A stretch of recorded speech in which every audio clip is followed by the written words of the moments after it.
Amis internautes de Mourides TV, bienvenue à cet nouvel épisode de votre émission préférée, Météo Politique. Météo Politique de ce jour nous conduira rapidement dans l'arène éducative de notre pays, le Bénin.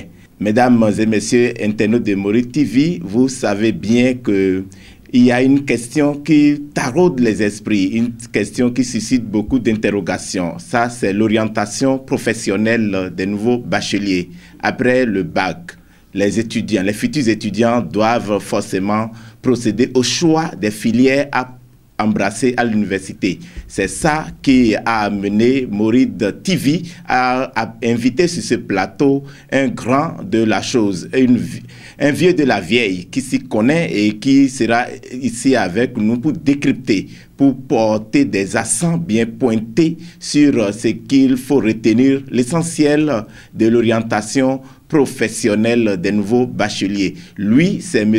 Timothée Aderomou Odjo. M. Timothée Aderomou Odjo, merci d'être ici sur ce plateau avec nous. Tout le plaisir est à moi. Pour ceux qui ne connaissent pas M. Timothée Aderomou Odjo, qui est Timothée Aderomou Odjo? Bon, je pense que ce n'est pas une occasion de présenter mon CV. On me nomme Timothée Odjo Aderomou, tel que vous l'avez dit. J'ai battu le macadam dans le secteur enseignement technique. J'ai été remercié récemment à ma chère épouse par un chevalier, une décoration de chevalier de l'ordre national. Voilà rapidement ce que je pouvais dire. Félicitations à vous. Également. Monsieur Aderomou Odjo, il sera question avec vous de faire un tour sur l'essentiel à retenir s'agissant de l'orientation professionnelle.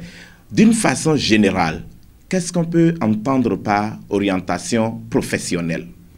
Bon, puisque le temps ne nous permet pas d'aller pédagogiquement ou bien tout le long, je vais faire une différence entre orientation tout court et orientation professionnelle. Lorsqu'on parle orientation tout court, c'est pendant qu'on attend avoir le bac pour savoir, pour commencer à parcourir, tout comme si on était sur le ring, ce qui n'est pas le cas. Maintenant, orientation professionnelle, ça commence dès que l'enfant naît. Point. Si vous échappez cela, vous n'avez pas une orientation professionnelle. L'orientation professionnelle, en réalité, c'est quoi? C'est que vous disposez tout le temps, tout votre temps pour suivre votre enfant. Si l'enfant est suivi, déjà avec le CEP, vous devez savoir, lui, voilà là où il peut aller. Mieux, lorsqu'il doit avoir même le BPC, vous devez savoir, les enfants déjà, c'est eux qui touchent l'Android de leur papa pour faire un service préventif, c'est-à-dire juste décoder, juste se bloquer, débloquer, etc. C'est le même exercice lorsque vous laissez votre poste téléviseur ou votre poste radio, le même enfant touche déjà cela. C'est déjà les traits, les signes, les aspects focaux de l'orientation professionnelle. Mieux, après le BPC, vous devez savoir d'où va l'enfant parce que les dispositions étaient déjà prises hier, c'est-à-dire plus lointain.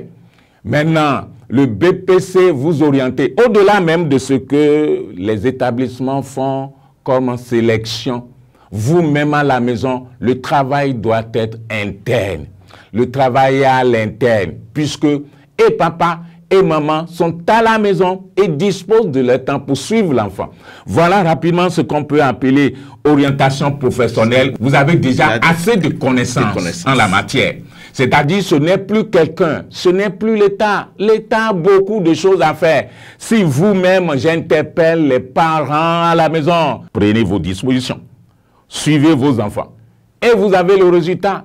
Et vous ne courez pas après le bac. Sinon, la course là, ça ne donne rien. Ce n'est ni orientation tout court, ce n'est ni orientation professionnelle. Voilà rapidement ce que Monsieur le professeur Aderomou, merci pour cet éclairage qui nous plonge automatiquement dans notre émission pour dire que est-ce que c'était nécessaire de dire qu'on est en train de faire l'orientation avec les nouveaux bacheliers qui vont commencer l'université dans quelques semaines? On n'a pas d'autre recours. Il n'y a rien à faire. Vous devez crier orientation à ces bacheliers parce que l'État lui-même n'avait pas pris des dispositions. C'est pour ça que si vous voulez accrocher tous vos problèmes à l'État, l'État a beaucoup de choses à faire. Et avec la lourdeur administrative, n'attendez pas cela de l'État. Vous allez voir, c'est des séminaires que les collègues universitaires organisent ci et là. C'est des séminaires que certains préfets qui sont conscients de la chose organisent ci et là. Non, pas du tout. Ce n'est pas l'orientation professionnelle. L'orientation professionnelle, tout le monde dispose de son temps. Dans la famille, dans le ménage est concerné. C'est rien que cela, rien que cela. À vous entendre, l'orientation professionnelle est un devoir de tous ceux qui sont impliqués dans le système éducatif. C'est ça? Oui, d'une part, de tous les partenaires de l'éducation, d'une part. D'autre part, des parents eux-mêmes à la maison. L'État de ces structures concentrées ou déconcentrées joue leur partition. Mais la partition louable qui ne peut même pas courir à la dernière minute, ce sont les parents. Pourquoi? Mais vous ne disposez pas de votre temps et vous pensez que c'est l'État seulement qui va orienter vos enfants. C'est la sélection, la dernière sélection. Je vais vous donner un exemple. Regardez les centres universitaires. Oui. Regardez l'effectif admis au niveau du baccalauréat. Peut-être 10 000, peut-être 15 000. Alors, les 15 000 seront installés dans des centres que nous avons. Il y a plusieurs universités. Pas du tout, du tout. Non, il faut cesser de se leurrer. Pas du tout. Vous allez voir, après la commission, c'est peut-être 15 ici, c'est peut-être 25 là, c'est peut-être au plus 100. Et ça dépend de la capacité. Le reste, on dit inscription à titre payant. Il y a combien de parents qui peuvent courir? Il y a combien de parents qui ont la latitude, qui ont la connaissance? Pas du tout. Vous-même, prenez vos responsabilités. C'est la responsabilisation des parents. Aujourd'hui, c'est la responsabilisation des parents. Il n'y a pas autre chose. L'État, attention, il faut faire attention avec l'État. Voilà que les parents ne savent pas dans quelle matière son enfant bosse, surtout à l'école. Et c'est l'État qui est là pour garantir à cet enfant, toi, tu es mieux en mathématiques, en SVT, en PCT, va dans telle direction. Toi, tu es mieux en français, anglais, des matières littéraires, va dans telle direction. Le parent, le pauvre parent de Tchangla, le pauvre parent de Adjawere, si vous me le permettez, n'a pas connaissance de ces choses avec son enfant qui évolue à l'école. C'est plutôt le censeur, le directeur, ainsi de suite, ou bien l'État qui sait ça et peut mieux orienter ces candidats qui veulent commencer l'université. Vous avez raison. C'est l'État qui a l'obligation de faire ce travail. Mais malheureusement, qu'est-ce qu'on constate? Ce sont les faits là. C'est l'État qui a l'obligation d'orienter. C'est l'État qui a le pouvoir de faire le travail. Mais le constat, c'est quoi? L'État a beaucoup de choses à faire. Si vous voulez accrocher cela à l'État seul, vous n'aurez aucun résultat. Prenez vos responsabilités. Nous qui? Les parents. Ce sont les parents. Ce sont les parents. Sinon, que font l'association des parents d'élèves? C'est là le travail. Que font les mairies? C'est là l'orientation professionnelle. Que font les préfets? C'est là la promotion des personnes ressources, problèmes de proximité, la gestion des cadres au niveau des communes, la gestion des cadres au niveau des préfectures. C'est ça. Il faudrait qu'un jour, dans certains chapitres, le préfet puisse dire: j'ai telle catégorie de compétences, j'en ai besoin, et qu'on n'aille plus chercher des compétences à l'externe, mais que ce soit ici, que ce soit dans la préfecture, que ce soit dans la commune. C'est ça la bonne gestion des personnes et des compétences. C'est ça. Si vous ne prenez pas vos responsabilités et vous laissez toujours les élites qui réussissent au baccalauréat, ils vont s'inscrire dans d'autres pays. Bien sûr. Vous les laissez partir. Vous perdez comme ça. Il faut que l'État aussi, à un moment donné, prenne aussi ses responsabilités. À vous entendre, M. Aderemou Odjo Timothée, c'est que l'orientation professionnelle est aussi l'apanage surtout des parents qui doivent commencer dès le départ à suivre les enfants, tous les cursus. C'est ça ce que nous pouvons retenir. L'éducation des enfants, ce n'est pas pour Vido Mengon, ce n'est pas pour les domestiques. La domestique a le pouvoir ou la responsabilité de donner à manger aux enfants. Point. L'éducation des enfants, ce sont les parents. Et mieux, vous pouvez à la rigueur décharger cette responsabilité à un compétent, à un spécialiste, par exemple les professeurs. À droite, à gauche, on en a assez. On en a assez. Et il faudrait que chacun prenne toujours ses responsabilités. Ceux qui prennent leurs responsabilités, vous allez constater, faites un sondage dans 10 ménages. Vous allez voir, ceux qui réussissent le plus souvent, c'est des gens qui sont dans le privé. C'est des gens qui déposent les enfants. C'est des gens qui vont chercher les enfants. C'est des gens qui sont là, ils occupent, même quand le répétiteur là, ils sont là, ils écoutent. C'est ça, l'orientation professionnelle. Vous pouvez dire, sans fausse modestie, sans vous tromper, que mon enfant peut réellement devenir ceci ou cela. Parce que vous avez fait un travail en amont. Voilà. Monsieur Aderemou Odjo, avec les détails que vous apportez sur ce qu'on appelle orientation professionnelle, ça veut dire que beaucoup de parents ont raté le coaching depuis fort longtemps, parce que ça ne s'observe pas comme ça dans nos maisons. De toutes les façons, ceux qui veulent écouter, ils n'ont qu'à écouter. Ils n'ont qu'à prendre leurs responsabilités. Je vous donne même encore un autre exemple. Est-ce que vous savez, dans certaines églises, au lieu de danser du matin jusqu'au soir, au lieu de faire trompette du matin jusqu'au soir, pour dire Dieu a recommandé. Non, c'est faux, on se trompe. Il faut travailler. Ces pasteurs n'ont qu'à aller créer les chants pour qu'ils puissent subvenir à leurs besoins. Mais s'ils attendent quête, première quête, deuxième quête, troisième quête, quatrième quête, oh, cessez de faire saigner les poches de vos fidèles. Sinon, un jour, ça va vous rattraper. Ça va vous rattraper.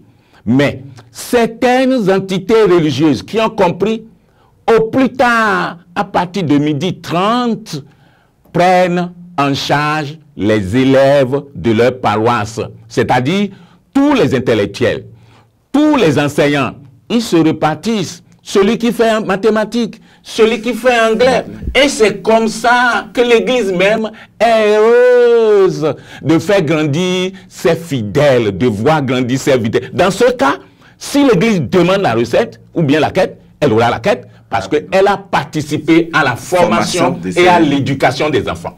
Voilà, c'est comme ça, il faut que ça change. Si ça ne change pas, ça va vous rattraper. Et c'est ça, il faudrait qu'on quitte la pauvreté, il faudrait qu'on quitte la morosité. C'est fini ça. Il faut que les gens travaillent.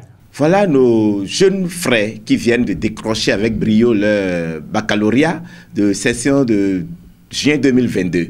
Ils vont commencer l'université tout à l'heure. L'État a organisé par-ci, par-là des journées d'orientation. Et depuis ce 29 août 2022, il y a ce que l'État a lancé, l'inscription en ligne pour choisir des filières ou dans des écoles.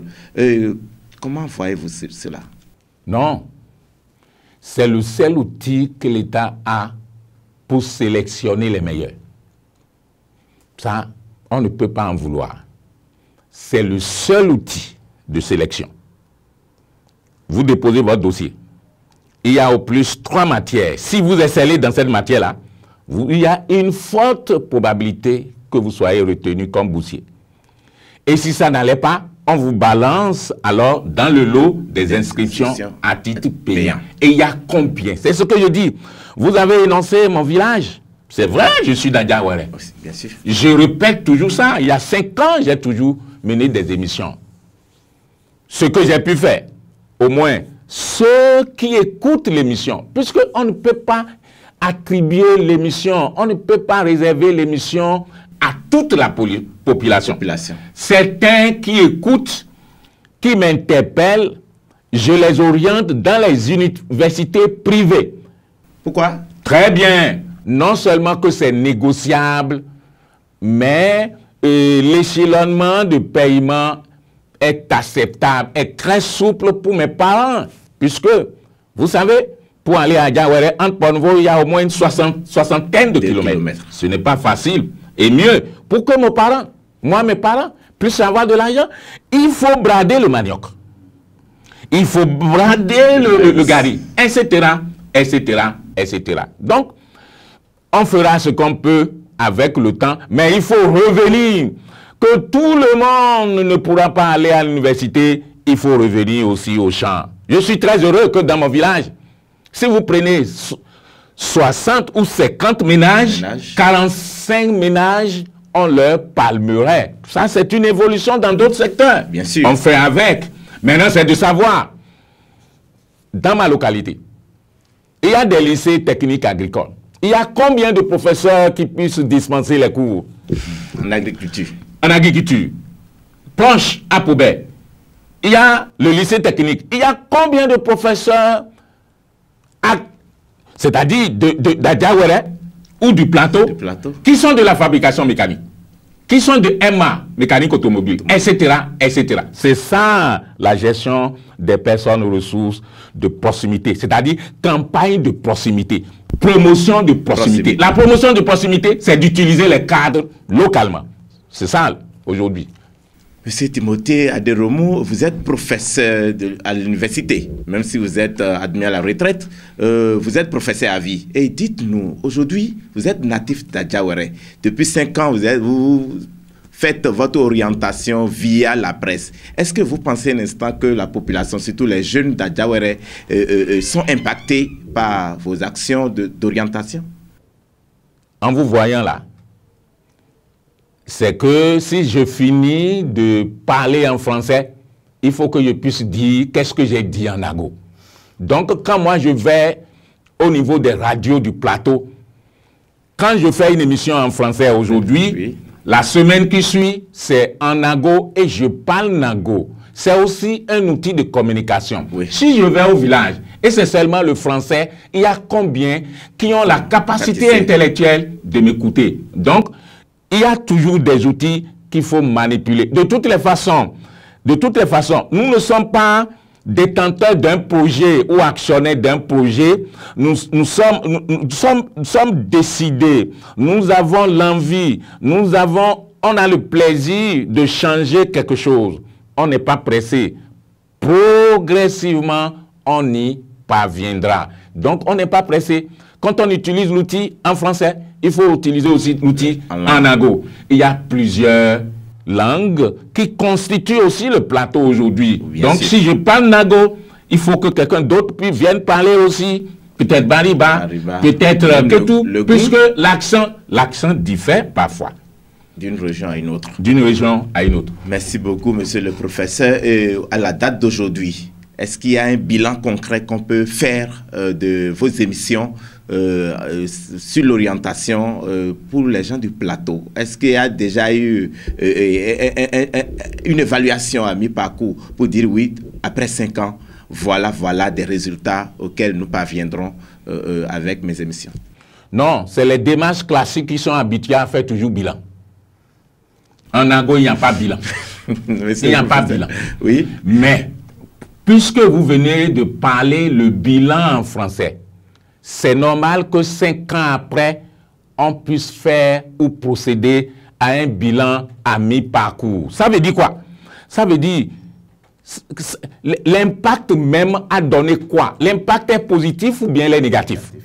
Alors, c'est quoi les forces? C'est quoi les faiblesses? Alors, il faudrait même qu'à ce mi-parcours, à ce bilan-là, qu'on fasse intervenir d'autres compétences pour que moi je puisse dire, voilà ce que j'ai pu faire. Et que lui puisse dire, non, ça là, ça a été mal fait. On va améliorer. Voilà progressivement. Et le travail fourni ne sera plus le travail de TV, comme vous.